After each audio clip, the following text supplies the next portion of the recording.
Hi, எல்லாருக்குமே sorry கட்டினா என்ன ஹேர் ஸ்டைல் பண்ணுறதுன்னு ஒரு குழப்பமாக இருக்கும். இப்போ ஒரு பெரிய ஃபங்க்ஷன், வெட்டிங் இல்லை பார்ட்டிஸ் அந்த மாதிரி போகிறோம் அப்படின்னா நீங்கள் ஒரு ப்ரொஃபஷ்னல் கூப்பிட்டோ இல்லை பார்லர் போயிட்டோ நீங்கள் ஹேர் டூ பண்ணிப்பீங்க. பட் இது ஒரு சின்ன பார்ட்டி தான், இது ஒரு ஆஃபீஸில் ஒரு சின்ன ஃபங்க்ஷன் தான் அப்படின்னு சொல்லும்போது நம்மளே என்ன ஈஸியாக பண்ணிக்கலாம் அப்படின்னு சொல்லிட்டு ஒரு ஹேர் டூ இன்றைக்கி நான் உங்களுக்கு சொல்லிக் கொடுக்க போகிறேன். இது நீங்கள் நிறையா பார்த்துருப்பீங்க. ட்விஸ்டட் அப்டூன்னு சொல்லுவாங்க. ஹாஃப் அப்டூ ஃப்ரீ ஹேர் மாதிரி பண்ணிவிட்டு ஃப்ரண்ட் லேயர்ஸ் மட்டும் நான் உங்களுக்கு ட்விஸ்ட் பண்ணி பின் பண்ணுறது எப்படின்னு காமிக்கிறேன்.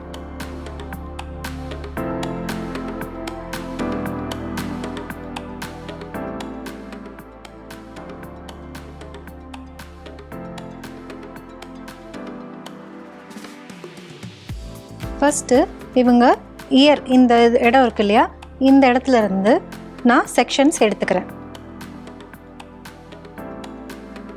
ஸோ இந்த பார்ட் மட்டும்தான் நம்ம ட்விஸ்ட் பண்ண போகிறோம்.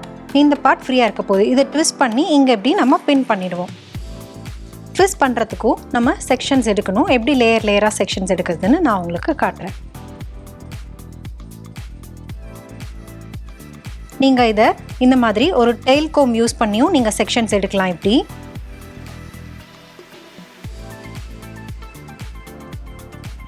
இல்லை சாதாரணமாக நீங்கள் ஃபிங்கர்ஸ் யூஸ் பண்ணியும் நீங்கள் செக்ஷன்ஸ் எடுக்கலாம்.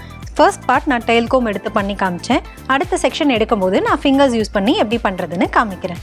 இந்த ஃபர்ஸ்ட் செக்ஷனை நான் ரெண்டாக டிவைட் பண்ணுறேன். இந்த பார்ட்டை தூக்கி நான் பின்னாடி போட்டு ட்விஸ்ட் கொடுத்துக்கிறேன்.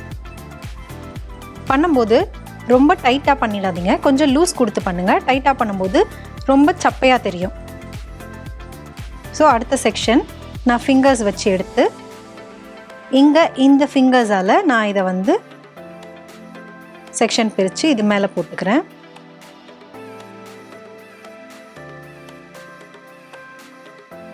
நான் எந்த இடத்துலையுமே ரொம்ப டைட் பண்ணல, அப்படியே கொஞ்சம் கொஞ்சமாக ட்விஸ்ட் பண்ணிட்டு வரேன். உங்களுக்கு ஃப்ரண்ட்டில் ஹேர் வேணும்னா இப்போது நீங்கள் கொஞ்சம் ஹேர் எடுத்து முன்னாடி விட்டுக்கலாம். அதை விட்டுட்டு அடுத்தது நான் ட்விஸ்ட் பண்ணுறேன்.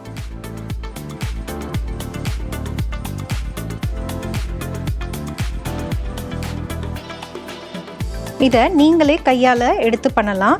இல்லை உங்களுக்கு கையால் எடுத்து பண்ணுறது கஷ்டமாக இருக்குது அப்படின்னா நீங்கள் அந்த செக்ஷன் கோம் வச்சு எடுத்து ட்விஸ்ட் பண்ணலாம். நான் எங்கேயுமே இழுக்கலை. நீங்கள் இந்த லூஸ் கொடுக்கும்போது தான் இந்த பஃப் தெரியும். இழுத்து இப்படி பண்ணிங்கன்னா நீங்கள் என்ன பண்ணியிருக்கீங்கன்னே தெரியாது. ஸோ லூஸாகவே பண்ணுங்கள்.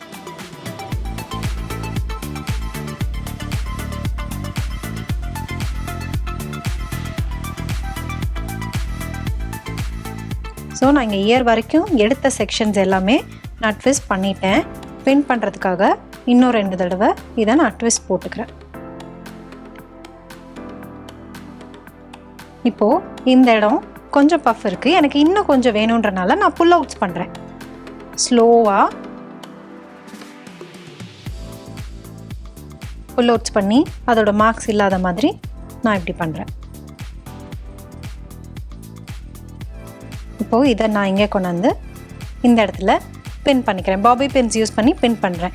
நீங்கள் இதையும் கொண்டு வந்து யூஸ்வலாக கிளச் கிப் கொடுத்து நம்ம பின் பண்ணுவோம் இல்லையா, அந்த மாதிரி கூட நீங்கள் பின் பண்ணிக்கலாம்.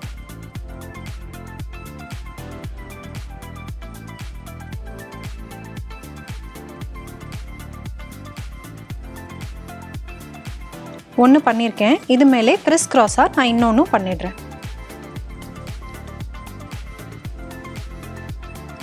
பின் பண்ணும்போது கேர்ஃபுல்லாக ஸ்கேல்போடு சேர்த்து பின் பண்ணுங்கள்.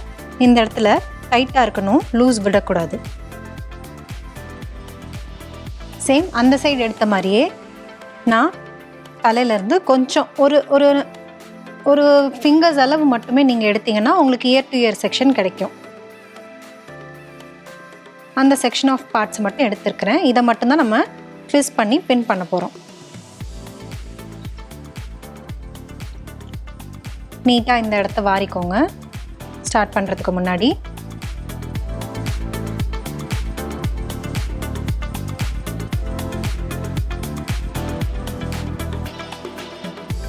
ஃபர்ஸ்ட் லேயர் நான் கோம் யூஸ் பண்ணி செப்பரேட் பண்ணிக்கிறேன். இதை ரெண்டாக டிவைட் பண்ணி நான் இதை மேலே போட்டு இதை கீழே போட்டு ட்விஸ்ட் கொடுக்குறேன்.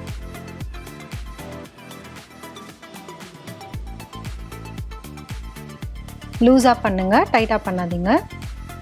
நெக்ஸ்ட் செக்ஷன் நான் ஃபிங்கர்ஸ்லேயே எடுக்கிறேன்.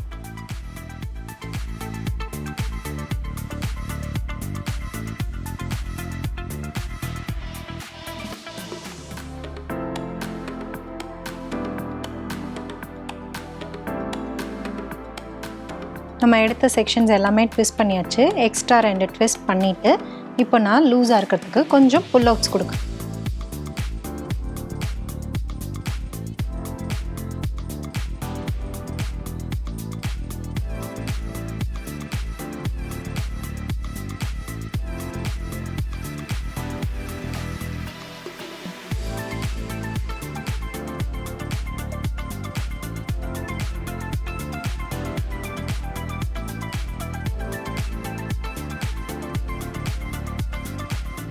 இப்போ 2 சைடுமே நான் செக்ஷன் எடுத்து சின்ன சின்னதாக ட்விஸ்ட் கொடுத்து பின்னாடி பாபி பின்ஸால் நான் செக்யூர் பண்ணியிருக்கேன்.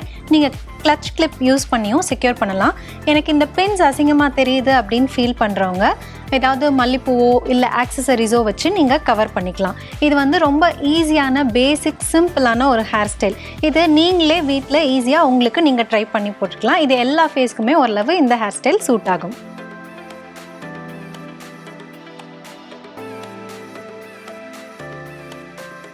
இந்த வீடியோவில் பார்த்த டிப்ஸ் எல்லாமே உங்களுக்கு யூஸ்ஃபுல்லாக இருக்கும்னு நினைக்கிறேன். ட்ரை பண்ணி பாருங்கள். யூஸ்ஃபுல்லாக இருந்ததுன்னா சேஸ் பேக் சேனலுக்கு லைக் பண்ணுங்கள், சப்ஸ்கிரைப் பண்ணுங்கள். தேங்க்யூ.